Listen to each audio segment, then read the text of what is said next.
Hey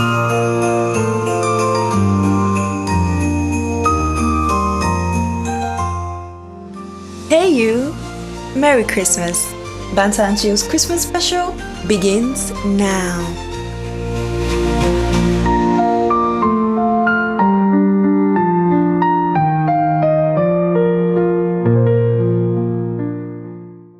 Hello everybody, welcome to day 2 of Banter and Chill's 12 Days of Christmas special.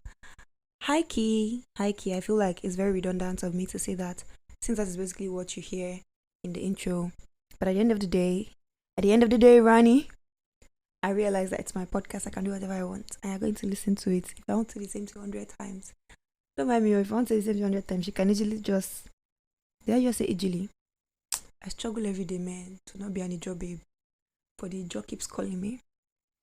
Anyways, like I said, welcome back, guys. So, fun facts, I'm recording this episode proactively. These episodes proactively. Like, today, for example, it is nowhere near 25th or 26th of December. So, I'm just going to, is it go out on a limb? Is that how they phrase it? I'm just going to, be hopeful and say that I know you guys broke the internet when I released the episode yesterday. And I'm really grateful for everybody that listened. And I'm just going to say the reception was massive. This is me, like, imagining myself in that situation where you guys have already listened to the episode and you enjoyed it. And I see that, a lot of people were like, oh, this is lovely, this is good.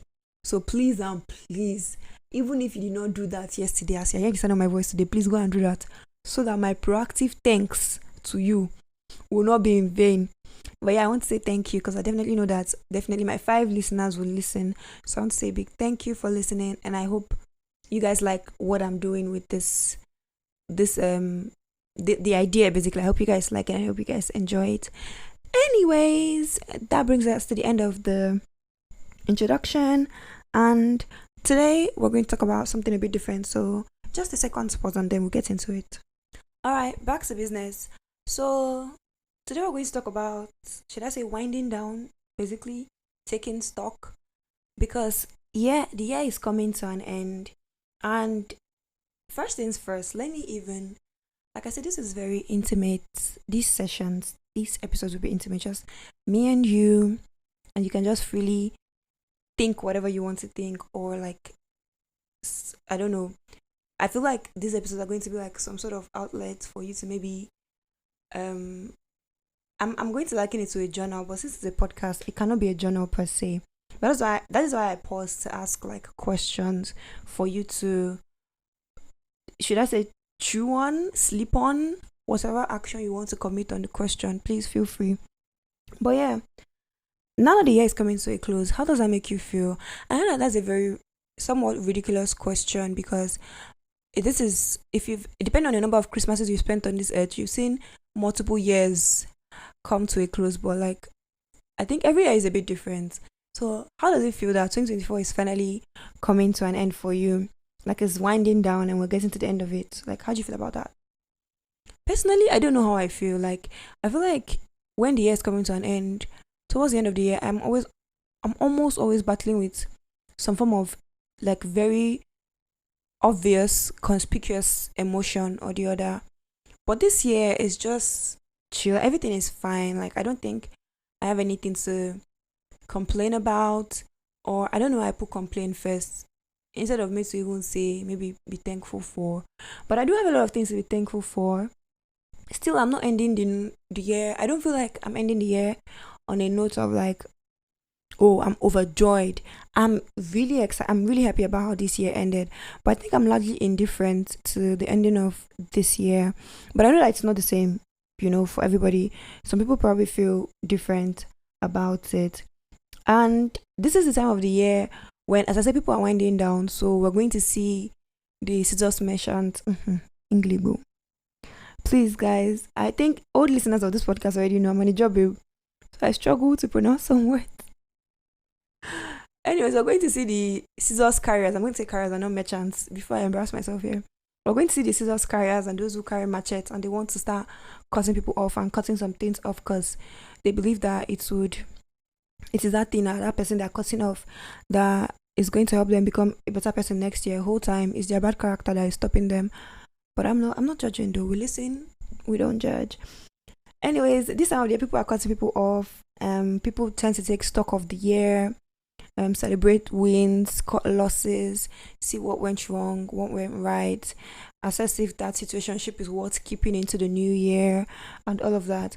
And yeah, as I said, this is that time of the year. So I want to know for you, what part of these little things, yesterday I asked about Christmas traditions, but those traditions are things that are communal, like we share with the whole world, with everybody around us, our community, our environment, family members, loved ones, friends.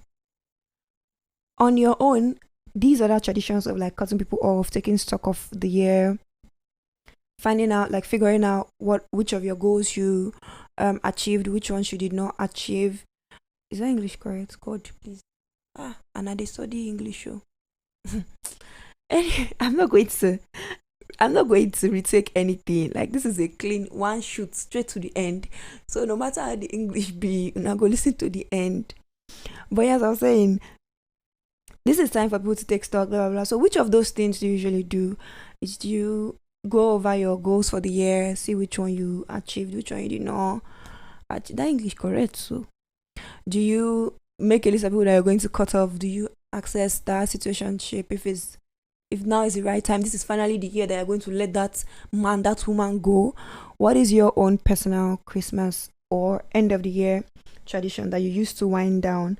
I would like to know, so please leave a comment for me anywhere you find the comment section as relates to Banter and Chill podcast.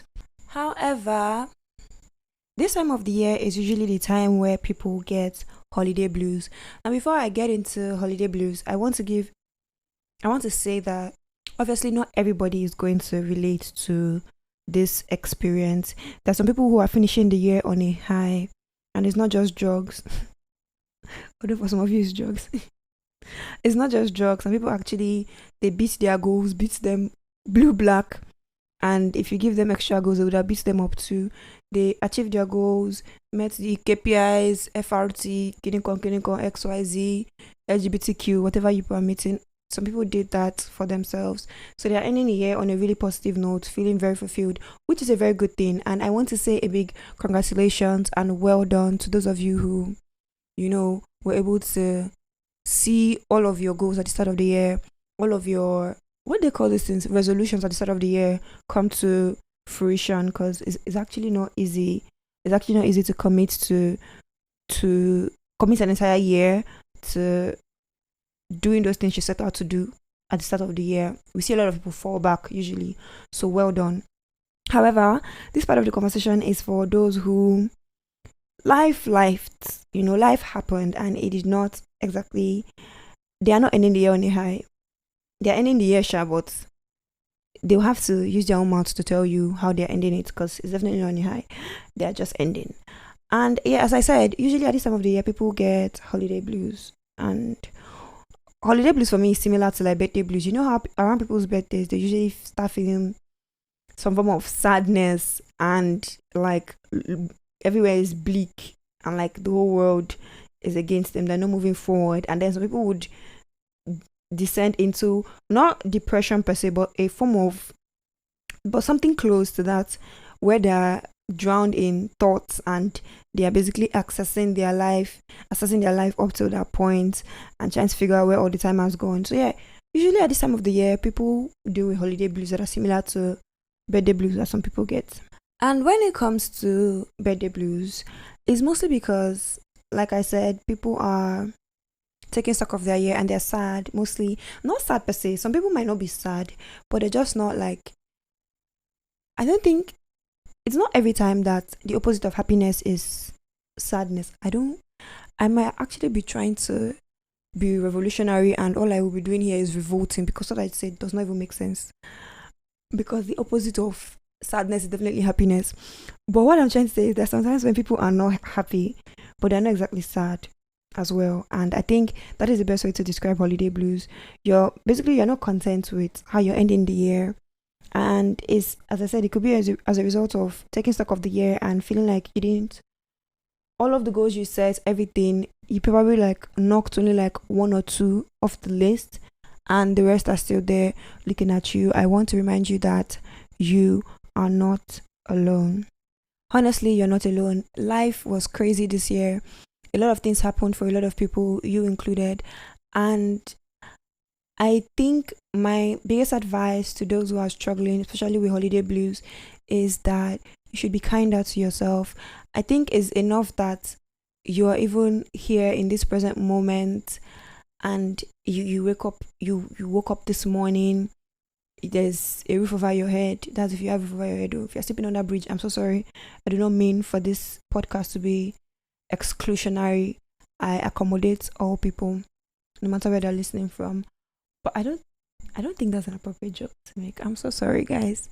Anyway, anyways, like what I'm trying to say is you wake up every day, and that means there's hope for more. There's a chance, there's always tomorrow. So don't beat yourself up that this year did not go as you planned, or yeah, you had a list of goals or of expectations from the year and it didn't turn out like that. Don't beat yourself up. There's always another year. You can always go again next year. All right, like now who give up, fuck up. So as long as you don't give up hope, I think next year is a good time to try again. And the beautiful thing about this life is there are days and there are days, and all of them won't be the same. Even if I say okay, there's always next year, you can try again. Some people have been trying for the past 5 years, and this is not to like throw anybody or to even make that a joke. Some people have been trying for the past 5 years, and that's okay too, and that's fine. It's just that I believe life strongly works with time and season, and for some people it's going to take longer. I think the point I'm trying to make with all these my punchlines and my poorly thought out dry jokes is that there's still hope for more. So don't let holiday blues get to you. Go out, have fun, or stay indoors if that's what you like. In fact, so be like a typical Lagosian. Involve yourself in anything. Be everywhere, anywhere, all at once. Because in Lagos now, I don't think there's anybody who's having holiday blues. As far as the eyes can see, there's a lineup of activities where people can go and faja almost every weekend. In fact, every weekend until the year ends. And I want you to channel that energy. Even if going out is not your cup of tea, whatever is going on in your house, involve yourself in it. And if nothing's happening in your house, take yourself out, seek out friends, be happy. All right. So like I said, involve yourself in the entire winding down process. Enjoy it, revel in it. I think you made it this far in the year and in your own year in life, and that in itself is something that you should really be grateful for. Now that brings me to my last and final point before I say goodbye for today. Gratitude. As much as I said I'm really indifferent about how this year is ending, one thing I do know is that I'm grateful. And even in previous years when I've not exactly felt my best at the end of the year, I still end the year with gratitude that I'm here and that I've come this far. And it's a testament to how far I can go. Because maybe 2 years ago you didn't think you would even be where you are today, and you're there. So indeed it's a testament to how far you can go as long as you wake up every morning and you keep trying. But the first thing you have to do is to learn to be grateful. And if you cannot find things to be grateful for about your goals and your expectations from 2024 because you feel like most of them were not met, then look for things to be grateful for elsewhere. Look at your life, look at your health, look at your family, look at loved ones, look at the gifts of friendship, gifts of love. Some of you, all you had this year is heartbreak. Look at that as well. The character development that has come from getting your heart broken by the same man 5 times. I'm judging you. Change next year. Oh God, I'm really having fun with this. But yeah, one thing I keep saying is the only way you're going to come out of the other side of anything at all you're putting yourself through, or anything you're going through, even this life self, the only way you're going to come out of the other side of it feeling like okay with what is going on around you is if you walk through it with a sense of gratitude, to even be able to wake up in the morning and see colors and see people. That is very exclusionary. What are people that can't see? Damn, I need to pick my words like wisely. But like, you people shall get my point. Before I use like and finish, you shall get my point. Be grateful that you're here and that you have family and that you have friends and that you ate jollof rice or fried rice yesterday or pepper soup and you ate chicken and it was Christmas, and the smiles of your family members, of your loved ones, they did light up your life a little bit. Just be grateful for those little things as you wind down and go into the new year. Well, that brings us to the end of this episode. This one is slightly longer than 15 minutes, but we're going to take what we can get. Thank you all for listening up to this point. If any one of you make a comment about my English, about my grammar, about my vocabulary, me and you will have problems. So just ignore and pass, ignore everything you heard, and just act like you enjoyed. This was the most interesting episode with impeccable English that you've ever heard in your life. Okay? Thank you all for listening up to this point. Don't forget to share the... Did I say forget? Don't forget to share the episode if you enjoyed it. And yeah, I'll see you tomorrow. Bye.